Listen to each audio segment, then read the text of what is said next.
অবস্থা দেখো, কাণ্ড দেখো, কোলে ওঠার জন্য এত ব্যস্ত।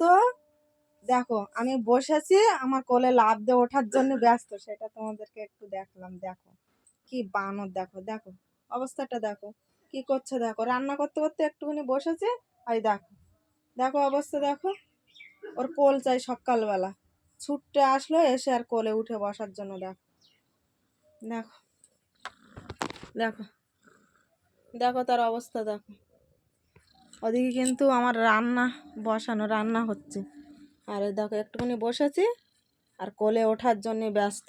এত বানর, আর কোলে উঠলে হবে না, এরকম করে করে গায়ে হাত বোলাতে হবে, এরকম করে করে প্রত্যেক দিনের এর অভ্যাস। রাত নেই দিন নেই, শুধু কোল চাবে। দেখো তো কিচ্ছু বলবে না, কিচ্ছু বলবে না, কিচ্ছু বলবে না, কিচ্ছু বলে না। ও শান্তির জায়গা পেয়ে গেছে। এই দেখো, ঠিক আছে, দেখো দেখো এই হচ্ছে সকালবেলার আবদার বেশি। এই যে দেখো, ও কিচ্ছু জানে না, কিচ্ছু জানে না। এই হাই কর, হাই কর, হাই হাই। হুম হুম, ও ভয় দেখাবে, হাম করে ভয় দেখাবে। ওই একটু মেরেছি, চলে যাবে এবার। না না,